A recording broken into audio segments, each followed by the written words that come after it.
Hello everyone, welcome back to our channel. Very good morning and namaste to all of you. आज है 6 November and I Suchi Rana as usual welcomes you all in today's current affairs session. So आज के current affairs session में भी होंगे कुछ बेहतरीन questions जो हमारे exam point of view से हो सकते हैं important. And I hope that आपको monthly current affairs session भी पसंद आया होगा and the question that I have selected for all of you might be important for your exams point of view. So I hope you liked it. And अब शुरू करने जा रहे हैं हम अपना daily current affair session that is of 6 November and देखते हैं आज क्या है इंपॉर्टेंट। पहला क्वेश्चन कहता है Bangladesh and dash navies launch the cooperation afloat readiness and training relationships and broaden maritime awareness between the two countries. So ये जो एक कैरेट नाम का ये जो प्रोग्राम है ये लॉन्च किया गया है बांग्लादेश और कौन सी कंट्री के नेवी के बीच में, हमें ये बताना है। तो यहाँ पर आप अपने आंसर्स मार्क कर लीजिए। कमेंट सेक्शन में एज यूजुअल जैसे आप बताते हैं अपना स्कोर वैसे जरूर बताइएगा। That gives us motivation and I really like it when I see your scores. It doesn't matters कि वो ज्यादा है कम है, लेकिन बट आप ऑनेस्ट वे में आप अपने आंसर्स बताते हैं, अपने स्कोर्स बताते हैं, that is very motivational for me. So यहाँ आप अपने आंसर मार्क कर लीजिए और जो सही आंसर है that is United states. Bangladesh और यूनाइटेड स्टेट्स नेवी ने लॉन्च किया है कैरेट 2020। वो यूएस और बांग्लादेश का शेयर विजन यहाँ पर सामने रखता है, that is for free open inclusive peaceful and secure Indo Pacific region. ठीक है, अब नेक्स्ट क्वेश्चन की तरफ बढ़ते हैं। World tsunami awareness day was observed across the world on dash. World tsunami जागरूकता दिवस पूरे विश्व में कब ऑब्जर्व किया जाता है, कौन सी तारीख को, 5 नवंबर को या 6 नवंबर को। और यहाँ पर जो सही आंसर आपका है दैट इज 5 नवंबर, यानी कि 5 नवंबर को हर साल विश्व सुनामी जागरूकता दिवस हम ऑब्जर्व करते हैं। और ऐसा हम इसलिए करते हैं कि लोगों में हम अवेयरनेस फैला सकें about the danger of tsunami. ठीक है, अब नेक्स्ट क्वेश्चन की तरफ बढ़ते हैं। Tourist facilitation centre facility is in which state, कि ये एक सेंटर खोला गया है तो ये कौन से राज्य के अंदर खोला गया है, which is called tourist facilitation centre, Rajasthan के अंदर या फिर केरला के अंदर। और उसके बारे में हम करेंगे फिर डिस्कशन। पहले आप कर लीजिए अपना आंसर मार्क और यहाँ जो सही आंसर है that is Kerala. United minister of state independently जो चार्ज संभाले हुए हैं फॉर टूरिज्म एंड कल्चर, जिनका नाम है बेसिकली प्रहलाद सिंह पटेल, उन्होंने वर्चुअली इनॉग्रेट किया है टूरिस्ट फैसिलिटेशन सेंटर फैसिलिटी। कहाँ पर, केरला के अंदर।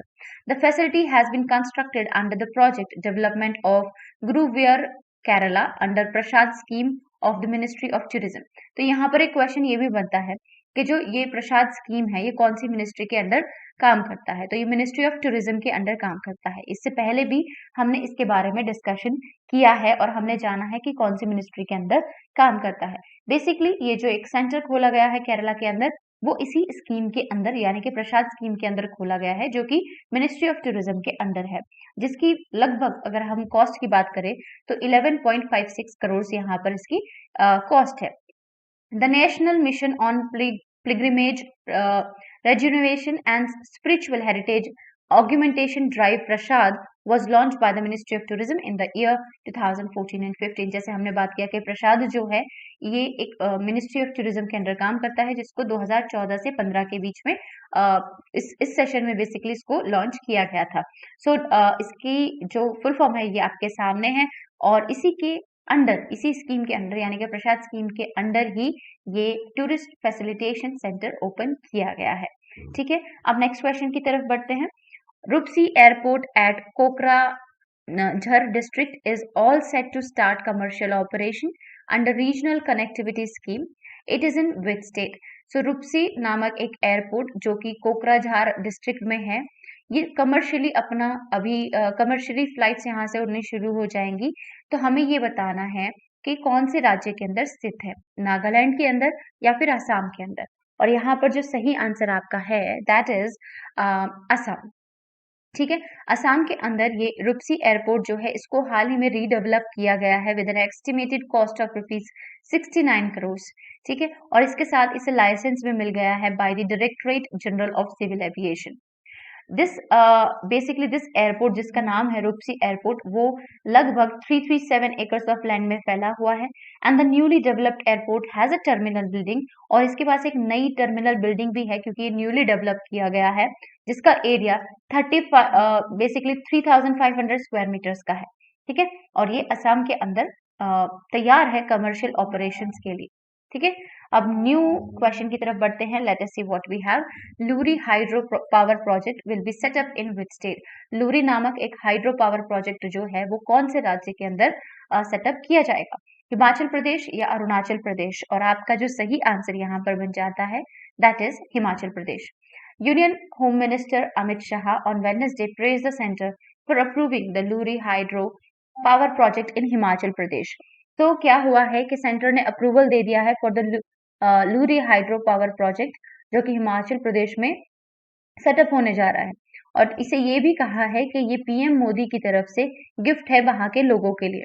इसका जो अगर आप कहें मेगावाट्स में कितना होगा, so the 210 megawatt Lurie stage 1 hydro power project will be constructed on river Sutlej. यहाँ पर ये भी आपको याद रखना है कि 210 मेगावाट्स का ये पहले स्टेज पर जो लूरी हाइड्रो पावर प्रोजेक्ट बनेगा वो 210 मेगावाट का बनेगा, और ये कंस्ट्रक्ट किया जाएगा कहाँ पर? रिवर सतलज के ऊपर इन शिमला एंड कुल्लू डिस्ट्रिक्ट्स के अंदर।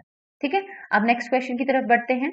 India's first ever e commerce centre and the virtual court called न्याय कौशल was inaugurated in which city?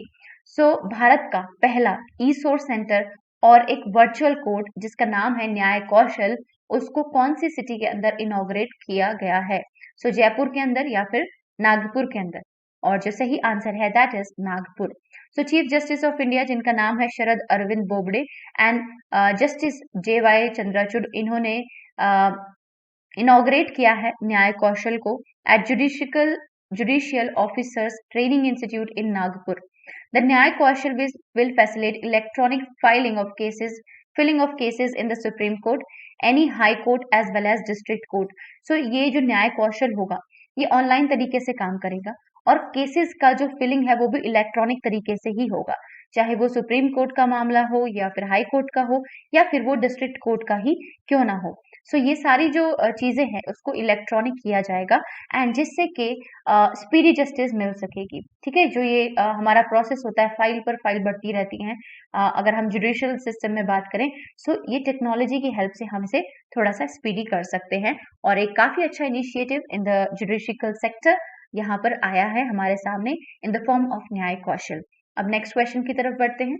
The US State Department approved the sale of 4 sophisticated armed drones to which of the following on November 3, 2020? US state department ने approve कर दिया है 4 sophisticated armed drones को, कौन सी नीचे दिए गए जो ऑप्शंस हैं उनको देने के लिए। ठीक है, ऑप्शन में क्या है? ताइवान है और इंडिया है, और जो यहाँ पर सही आंसर है that is Taiwan. So US state department ने इसकी जो सेल है, आर्म्ड ड्रोन्स की जो सेल है, 4 आर्म्ड ड्रोन्स होंगे, उनकी जो सेल है उसको अप्रूव कर दिया गया है कि वो ताइवान को सेल करेंगे इसको। This is the latest approval in a series of arms transfer to the island nation, और ये लेटेस्ट अप्रूवल है जितने भी आर्म्स ट्रांसफर हो रहे हैं इस नेशन के लिए। इसे आइलैंड नेशन कहा है क्योंककि हम इसे अभी थोड़ी देर में इसका मैप देख लेंगे, तभी आपको समझ आ जाएगा कि हम इसे आइलैंड नेशन क्यों कह रहे हैं।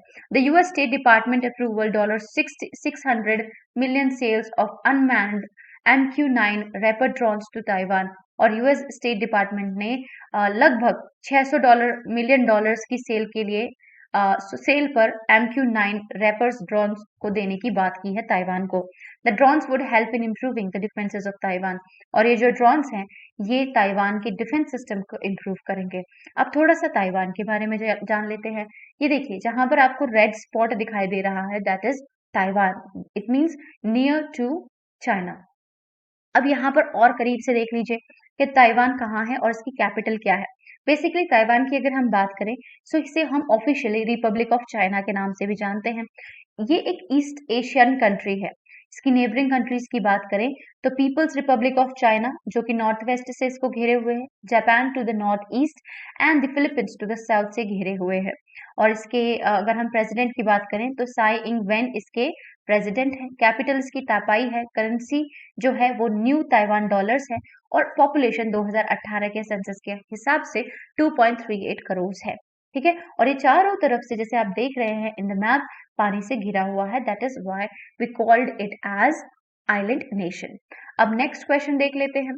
Shri Shakti challenge in April 2020 was launched by MyGov in collaboration with which of the following? Shri Shakti challenge जो 2020 अप्रैल में लॉन्च किया गया था बाय MyGov, ये किसके कोलैबोरेशन और किसके कोलैबोरेशन में किया गया था? ऑप्शन देखिए, यूएन वुमेन या फिर यूएनईपी, और यहाँ जो सही आंसर है दैट इज यूएन वुमेन। ठीक है, सो श्री शक्ति चैलेंज जो अप्रैल 2020 में लॉन्च किया गया था वो MyGov in collaboration with UN women ने लॉन्च किया था। अब हम इसे क्यों डिस्कस कर रहे हैं यहाँ पर? एक्चुअली क्या हुआ है कि यहाँ पर 6 वुमेन लेड स्टार्टअप्स ने जीता है कोविड-19 का श्री शक्ति चैलेंज, जो कि ऑर्गेनाइज किया गया था bye GOV and in collaboration with UN Women. Its objective was to ensure and involve women-led startups to come up an innovative solution that can help in the fight of COVID-19. So basically यहाँ क्या बात है कि ये जो challenge start किया गया था, श्री शक्ति चैलेंज जो स्टार्ट किया गया था अप्रैल में, इसका मुख्य ऑब्जेक्टिव ये था कि हम कैसे जितने भी महिलाओं द्वारा स्टार्टअप्स हैं चलाए गए हैं और उनमें इनोवेटिव सॉल्यूशंस हैं जो कि हमें कोविड-19 को फाइट करने के लिए हेल्प कर सकते हैं, तो हम वहां पर उनको उन स्टार्टअप्स को बढ़ावा देंगे और उन स्टार्टअप्स को हम रिकॉग्नाइज करेंगे। तो यहाँ पर 6 ऐसे वुमेन लेड स्टार्टअप्स हैं जिन्होंने ये श्री शक्ति चैलेंज जीता है। And this was also to solve problems that impacts a large number of women. और इसी के साथ यहाँ पर जो स्टार्टअप चूज किए गए हैं वो 2 आधार पर है बेसिकली, कि कैसे हम कोरोना वायरस या कोविड-19 से फाइट कर सकते हैं, और दूसरी चीज कि कैसे जो प्रॉब्लम्स हैं जो लार्जर नंबर ऑफ वुमेन्स को फेस करती हैं, जो लार्जर नंबर ऑफ वुमेन्स उनकी प्रॉब्लम्स को सॉल्व करता है। सो ये एक जो चैलेंज था जिसका नाम है श्री शक्ति चैलेंज, अप्रैल 2020 में लॉन्च किया गया। किस किसने लॉन्च किया? MyGov एंड यूएन वुमेन ने। अब नेक्स्ट क्वेश्चन देख लेते हैं। Which state assembly passed the Epidemic Disease Amendment Bill 2020 making it mandatory to wear mask? कौन से राज्य असेंबली ने पास किया है एपिडेमिक डिजीज अमेंडमेंट बिल जो कि निर्धारित करता है कि सभी को कंपल्सरीली मास्क पहनने हैं? सो केरला ने या फिर राजस्थान ने? और सही आंसर है दैट इज राजस्थान। सो राजस्थान में ये जो बिल है ये पास किया गया है।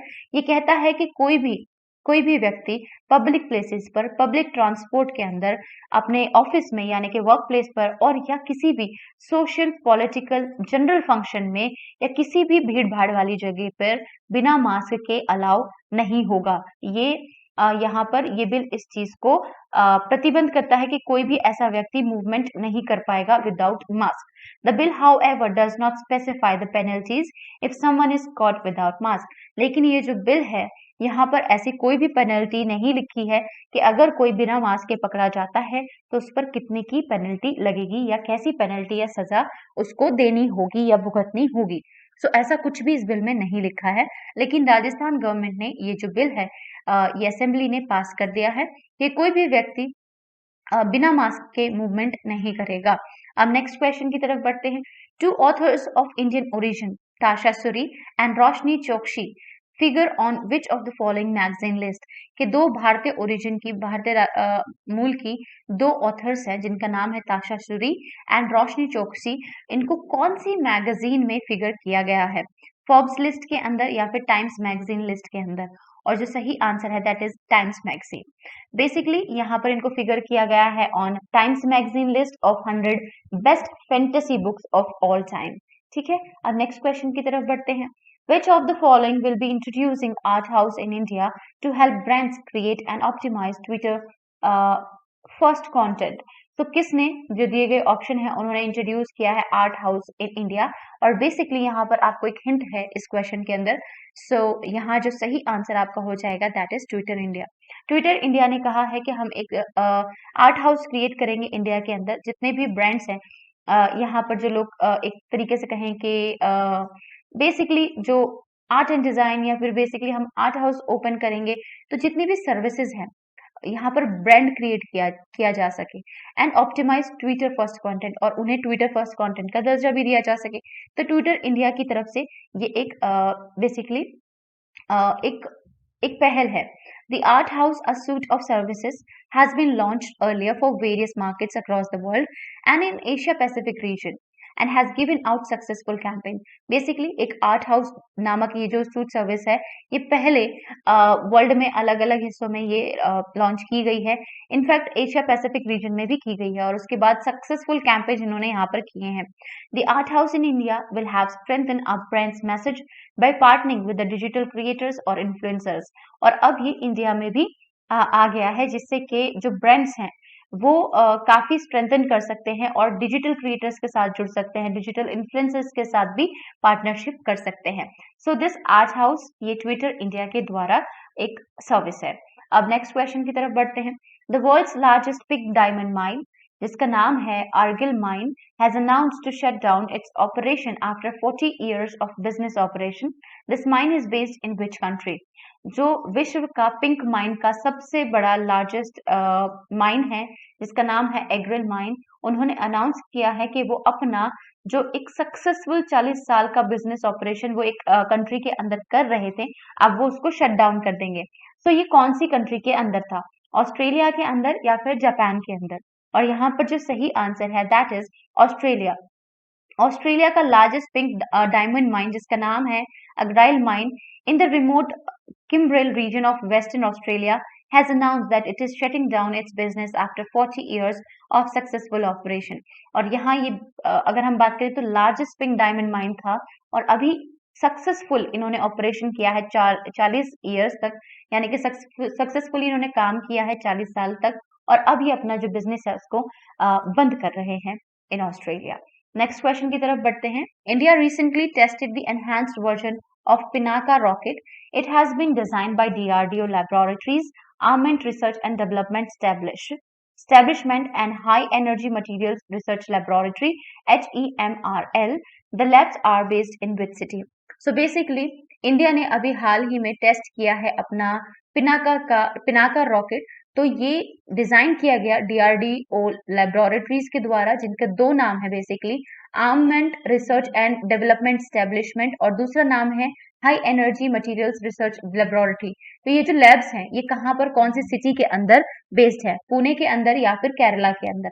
और जो सही आंसर है दैट इज पुणे।